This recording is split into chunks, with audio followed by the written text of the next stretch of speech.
Here we have a character called RoboCrab that has been generated using AI.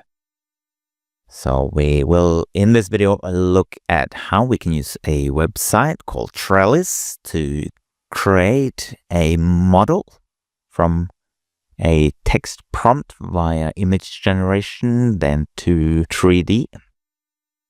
And then we're going to bring it into Maya and use Advanced Skeleton to give our character a rig. So let's start out by going to the website Trellis to have a look at how we generate the model.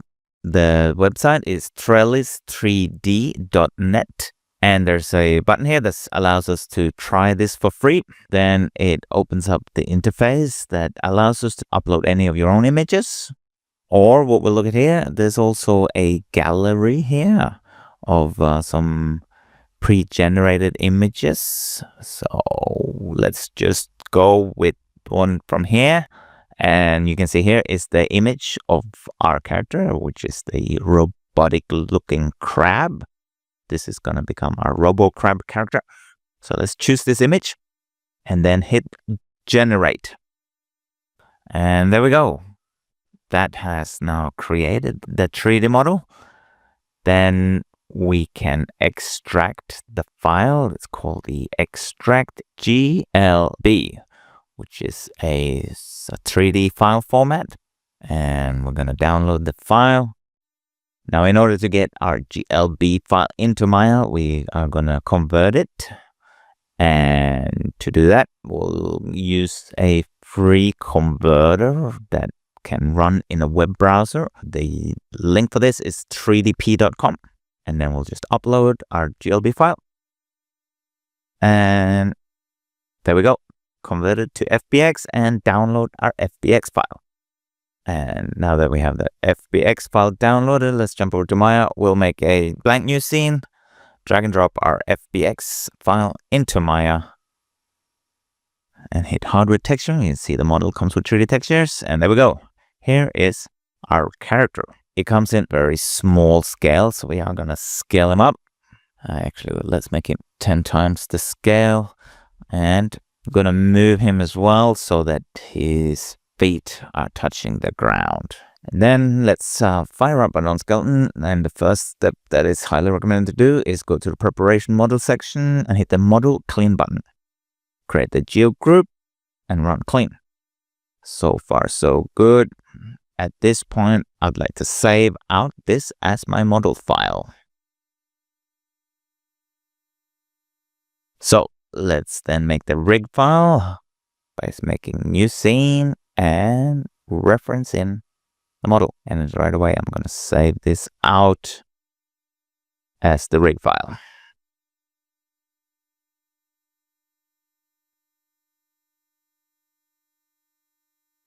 Right now, to give him a rig, one option could be you could just start making joints. Either by using the joint tool and plot them out, or just make a one-by-one joint by typing joint. That generates a joint, and you can then make one-by-one joint and fill out his limbs. That is one way to do it, but since his body do somewhat resemble a humanoid, meaning it does have arms, legs, and a body, let's just start with a biped template and remove what we don't need.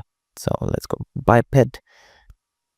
That gives us that biped template, and place this so that his arms will become the arms and the first set of legs will become the main legs. Then we'll duplicate the other legs.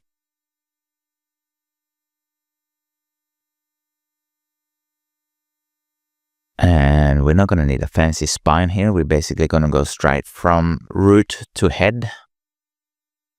So we parent the head onto the root, and likewise the scapula onto the root, which means the spine we can completely delete. And for the eye joints, he actually does have eyes here, so we're just going to place these roughly where these eyes are. And for fingers, he obviously do not have a humanoid hand, so we are going to remove most of these fingers, but we'll leave 2 fingers. So let's keep the thumb and the index finger and remove the rest. And for the leg, what we can do is go ahead and create a new orthographic view. And with that, I'm going to slightly rotate it so it's aligned with this leg. And we'll look through that camera here. And also I'll adjust that clipping plane and make it very short and then increase it as needed.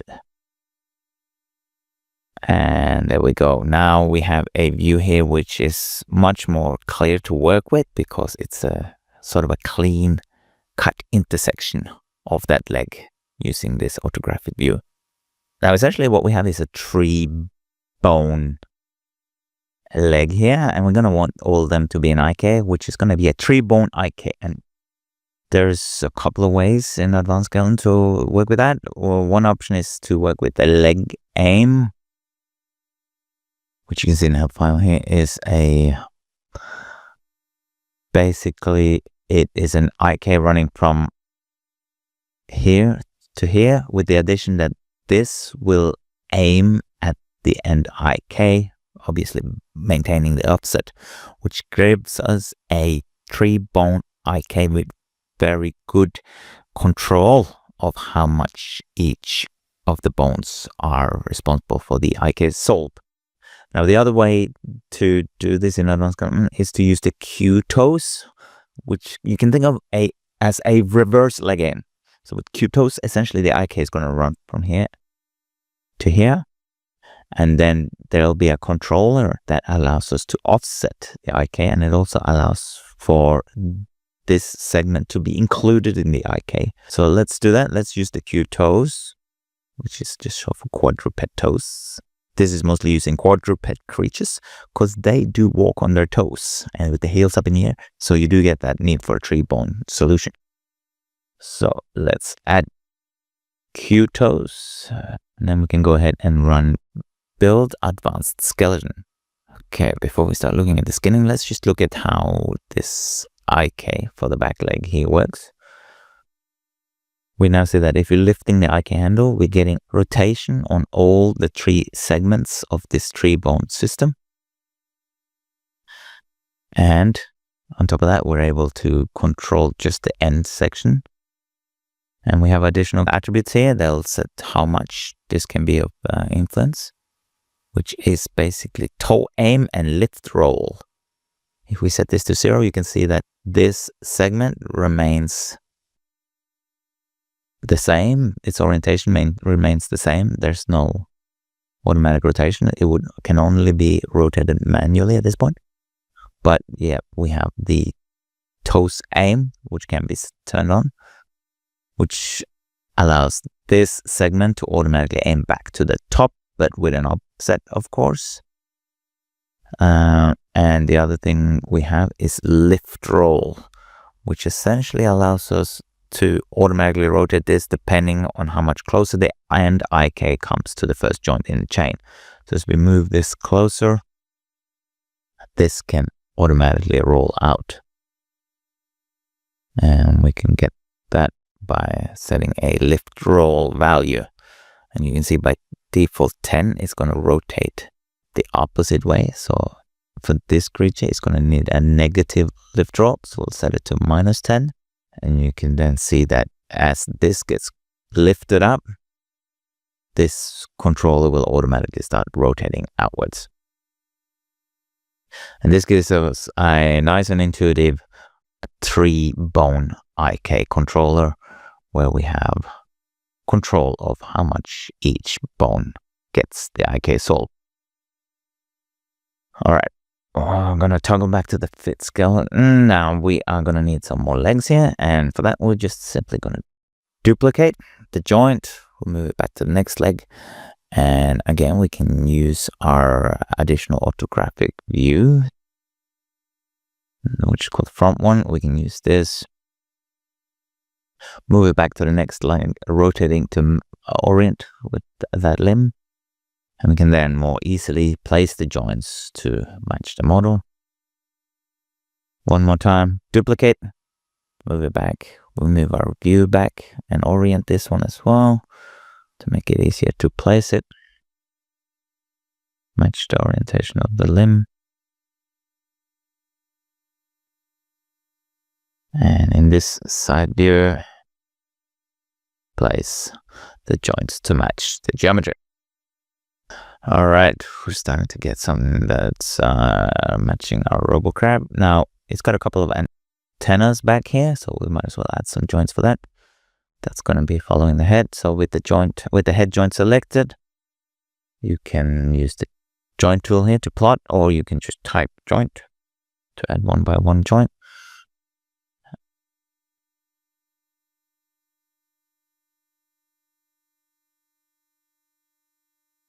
Let's just move these into place.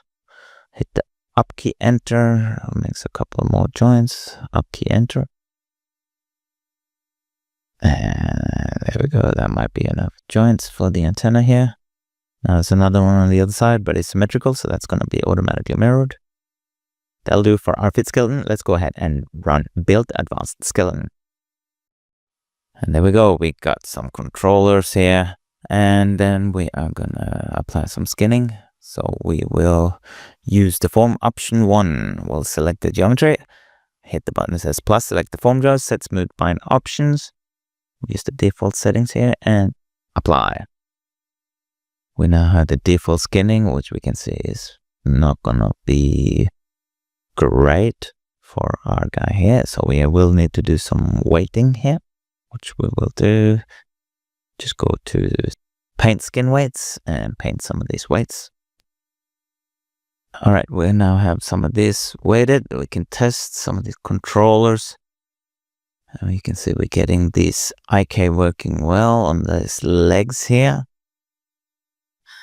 It's definitely that Q-toe system, which means the tree bones reacts to the controller, and we have the option to distribute these IK solve with rotating this control. And the eyes we have weighted, so we do get some effect of the character looking around with the eye controller, as we have skin weighted his eyes. And for the scapula, we added that here as well to give him a little bit of extra flexibility. So these joints here could be his scapulas. And he's even got the ability here to rotate the antennas.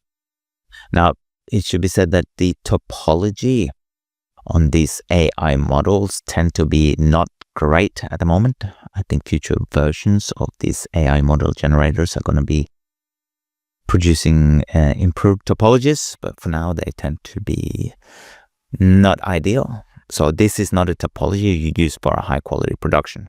This is just more for the fun fact that we can rig a model generated by AI, even though the topology is not great.